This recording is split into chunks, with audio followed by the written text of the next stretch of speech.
Good morning, friends. My name is Pankaj Hariyani. Today, I am going to take a grammar topic, the continuous present tense. ચાલો વર્તમાન કાળનો ઉપયોગ આપણે ક્યારે કરી શકીએ એ વિશે આપણે થોડી ડિટેલમાં ચર્ચા કરવાની થશે આજે. ચાલો વર્તમાન કાળ ખાસ કન્ટિન્યુઅસ શબ્દ ઉપર ફોકસ કરવાનો છે. પ્રેઝન્ટ ટેન્સ વર્તમાન કાળ. તો વર્તમાન કાળમાં આગળ મેં વાત કરેલી છે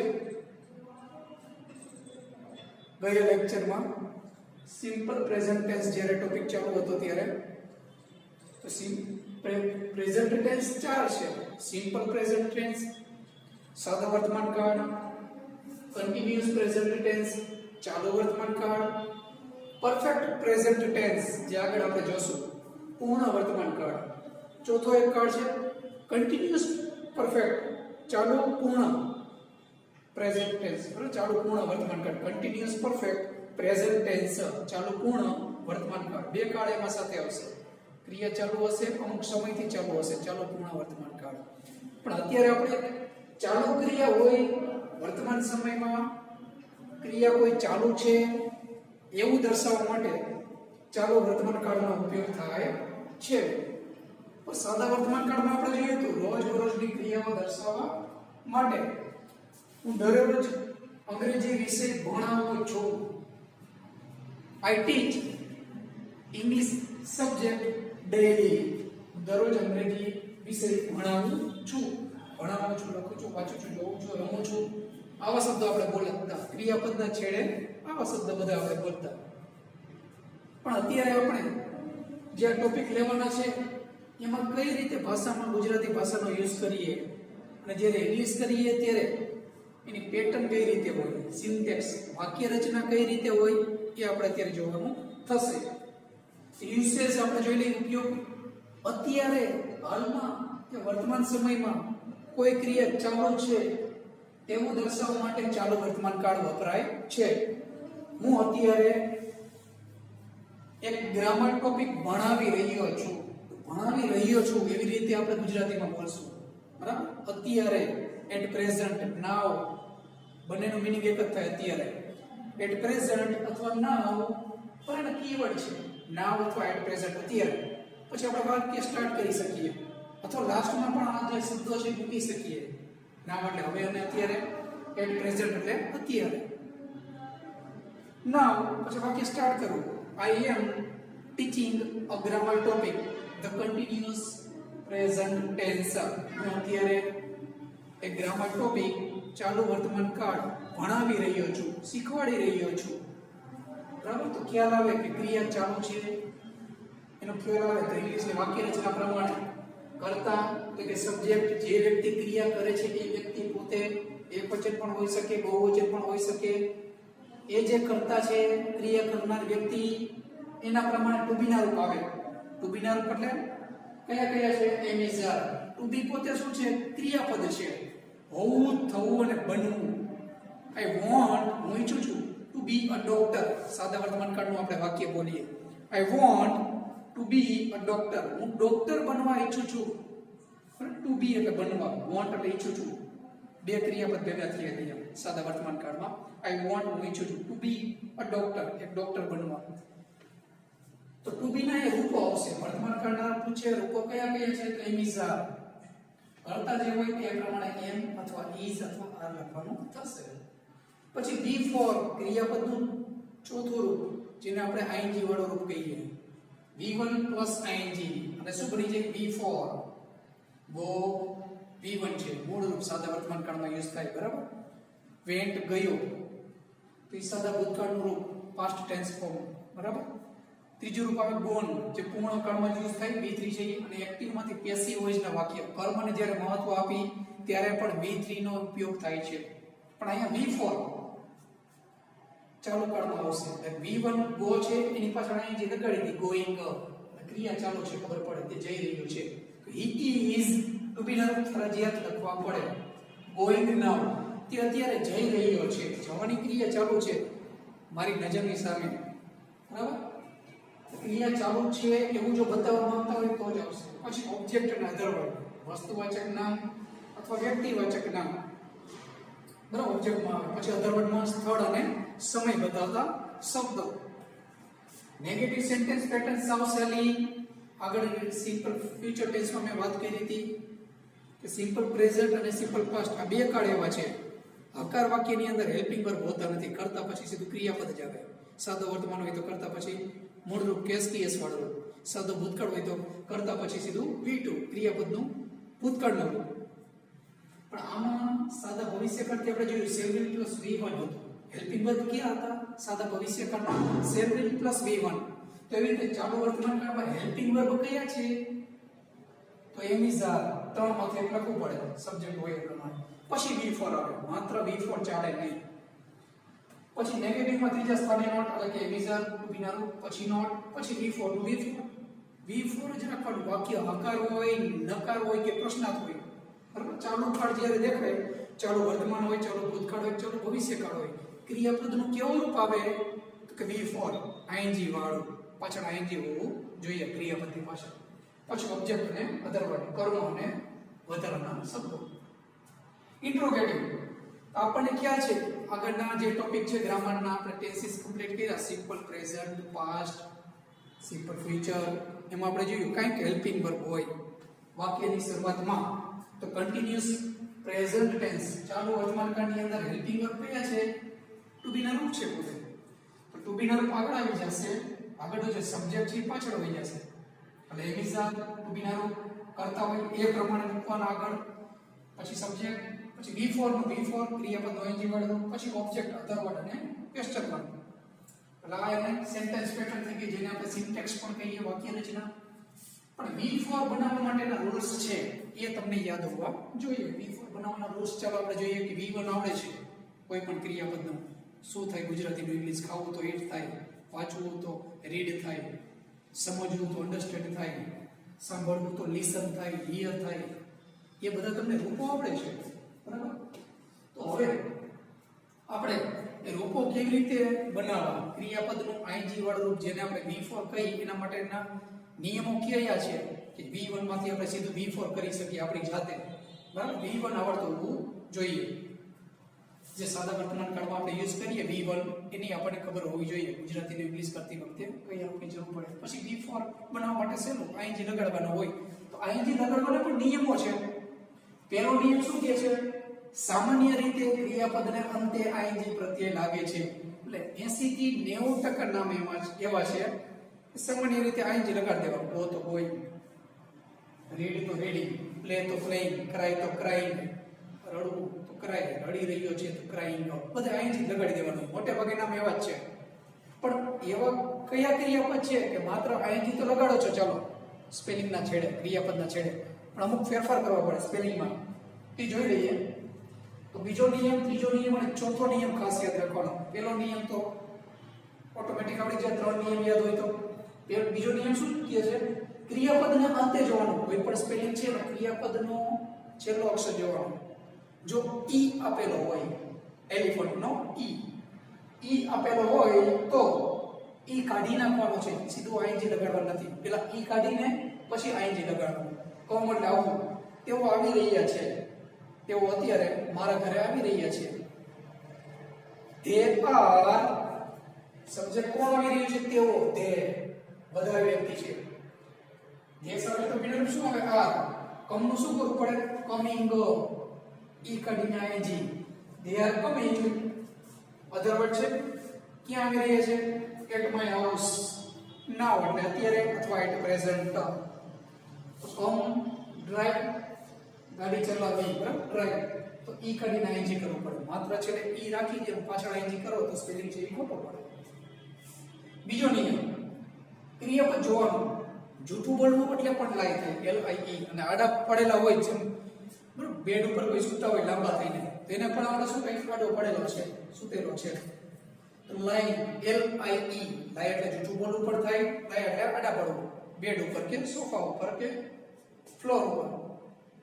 તો લાઈ આડા પડવું, સૂવું. તો IE આપેલો હોય ત્યારે ખાસ જોવાનું. ત્યારે શું કરવું પડે? IE ની જગ્યાએ y કરી પછી ing લગાડવાનું. LIE ing કરો તો ખોટું પડે. ઈ કાઢીને ing કરો તોય ખોટું પડે. આઈ આપેલું હોય છેલ્લા બે અક્ષર ત્યારે જોવાનું આઈ કાઢીને વાય કરી નાખવાનું પછી આઈ લાઈન ટાઈ એટલે બાંધવું ટી આઈ તો આઈ કાઢીને આપણે વાય લખવું પડે પછી આઈએનજી ટાઈમ.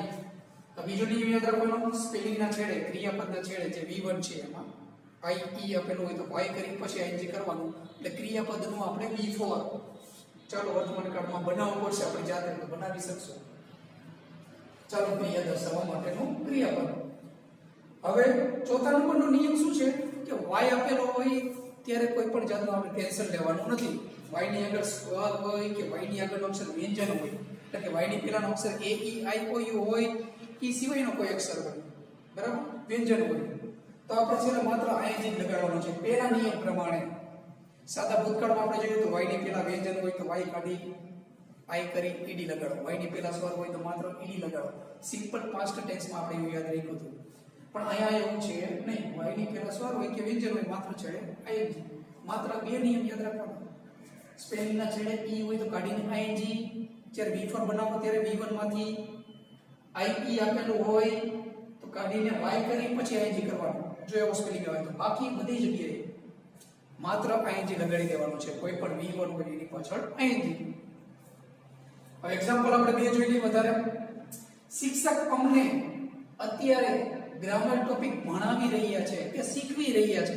જો શીખી રહ્યો છું તો લર્ન આવે પણ શીખવી રહ્યા છે શીખવાડી રહ્યા છે કે ભણાવી રહ્યા છે ત્યારે શું યાદ રાખવાનું ટીચ TEACH V1 ભણાવવું કે શીખવવું ટીચિંગ.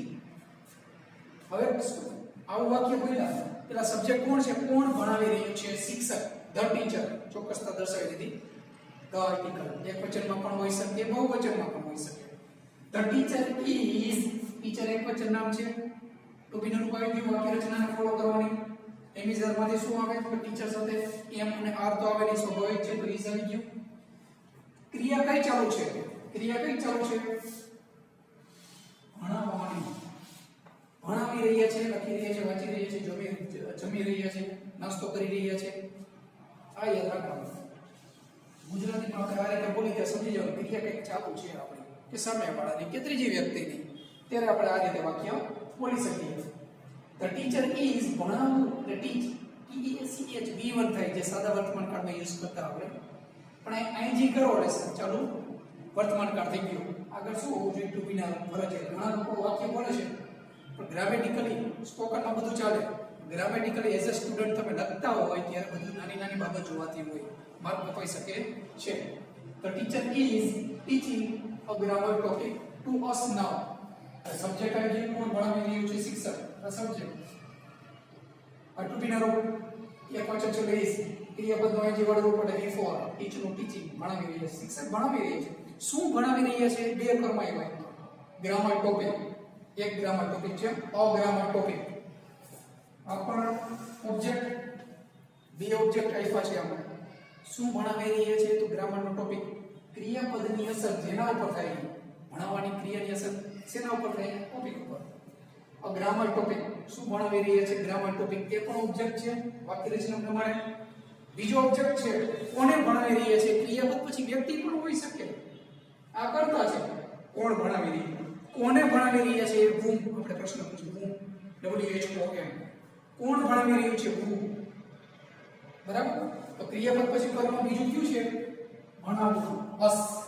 તો જ્યારે બે કર્મ આપેલા હોય શું ભણાવી રહ્યા છે ગ્રામર ટોપિક કોને ભણાવી રહ્યા છે અમને ટુ અસ. વી એ કરતા છે વાક્યની શરૂઆતમાં હોય પણ ક્રિયાપદ પછી મોટે ભાગે શું હોય કર્મ. ક્રિયાપદ પછી શું હોય કર્મ. કોને ભણાવી રહ્યા છે અમને અસ. વી નું શું થાય કર્મ વિભક્તિ અસ. મને ભણાવી રહ્યા છે તો મી. તેને ભણાવી રહ્યા છે કોઈ પુરુષ હોય તો હિમ. તેણીને ભણાવી રહ્યા છે તો હર. કર્મ વિભક્તિ લખવી પડે બરાબર. તો ટુ અસ નામને કર્મ છે એ પણ બે કર્મ આપેલા ત્યારે શું યાદ રાખવાનું કે પેલા વસ્તુવાચક કર્મ આપેલું હોય એ જ લખવાનું કે બોલવાનું પછી ટુ લખીને વ્યક્તિવાચક કર્મ દર્શાવવાનું. નામ પણ હોઈ શકે શિક્ષક અર્જુનને ગ્રામર ટોપિક ભણાવી રહ્યા છે. અર્જુનને ટુ ઓસ ની બદલે શું આવે ટુ અર્જુન. એટલે કર્મ તરીકે નામ પણ હોઈ શકે, કોઈ વ્યક્તિનું પ્રોપર અથવા કોમન નામ પણ હોઈ શકે, બ્રધર સિસ્ટર એવા, અથવા તો કર્મ વિભક્તિ પણ હોઈ શકે, પ્રનાઉન્સમાં સર્વનામ તરીકે. અત્યારે ભણાવી રહ્યા છે નાઉ, વાક્યના છેડે અધર વર્ડ અથવા વાક્યની આગળ લખો નાઉ એટ પ્રેઝન્ટ, તો કોમા કરવો પડે, અલ્પવિરામ કરવો પડે. આગળ વાક્ય રચના પ્રમાણે આપણે ચાલ્યા. નેગેટિવ, શિક્ષક અમને અત્યારે ગ્રામર ટોપિક ભણાવી રહ્યા નથી, ક્રિયા ચાલુ નથી એવું તમને લાગે તો ત્રીજા સ્થાને નોટ.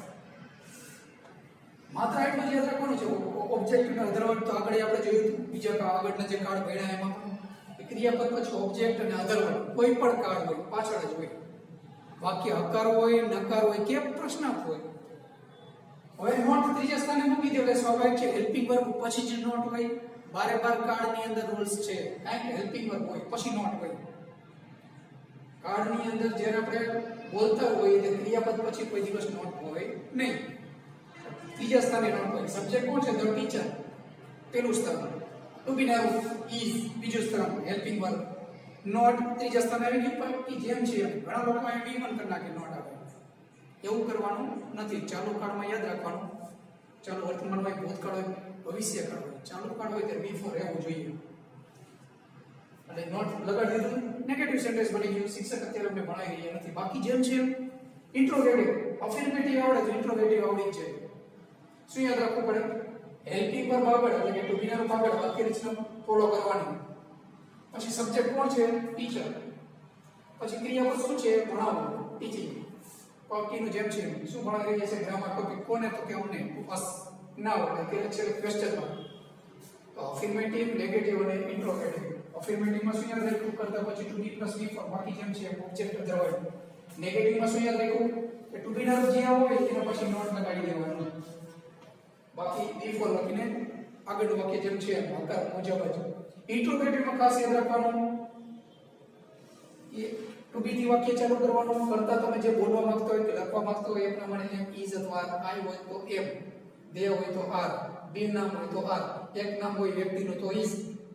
કરતા જોવો પડે એ પ્રમાણે વિઝરથી વાક્ય ચાલુ કરવું પડે.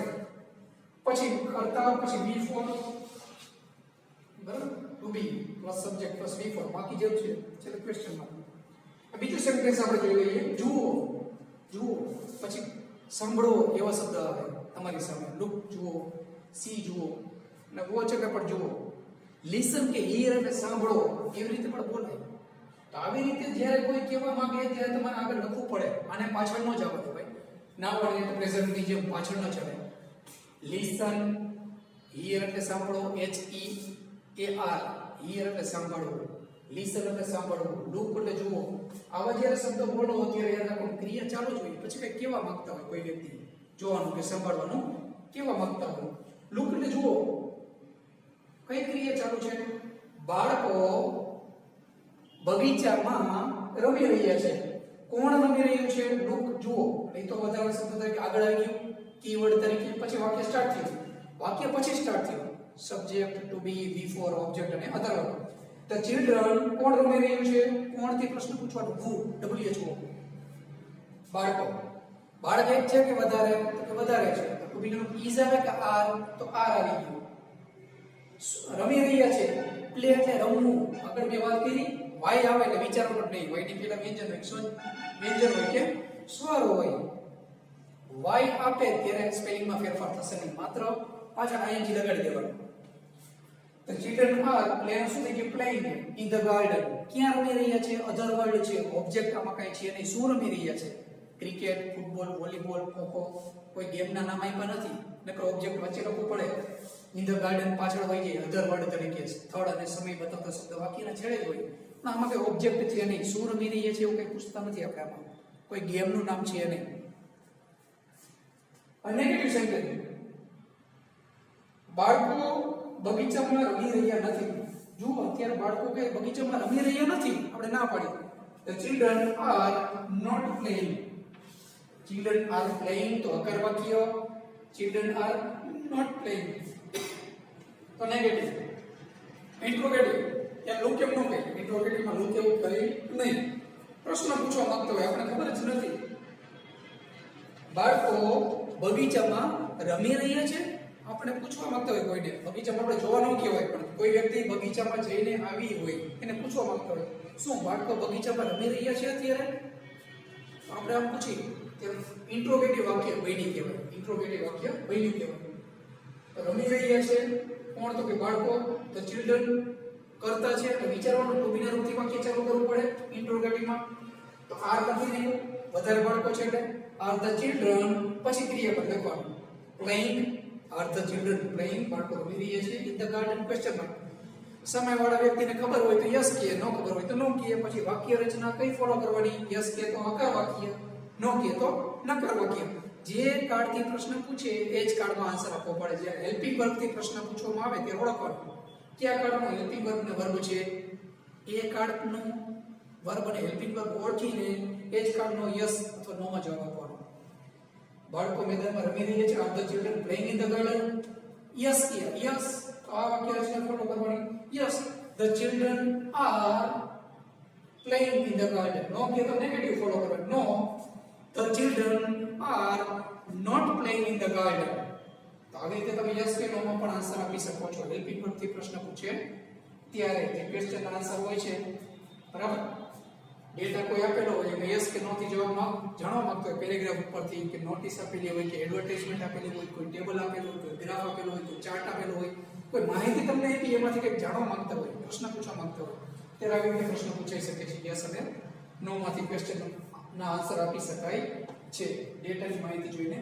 તો આપણે આજે તો કન્ટિન્યુઅસ પ્રેઝન્ટ ટેન્સ કમ્પ્લીટ કરીએ છીએ. નેક્સ્ટ લેક્ચરની અંદર આપણે જોશું ધ કન્ટિન્યુઅસ પાસ્ટ ટેન્સ, ચાલુ ભૂતકાળ. તો thank you very much for listening me.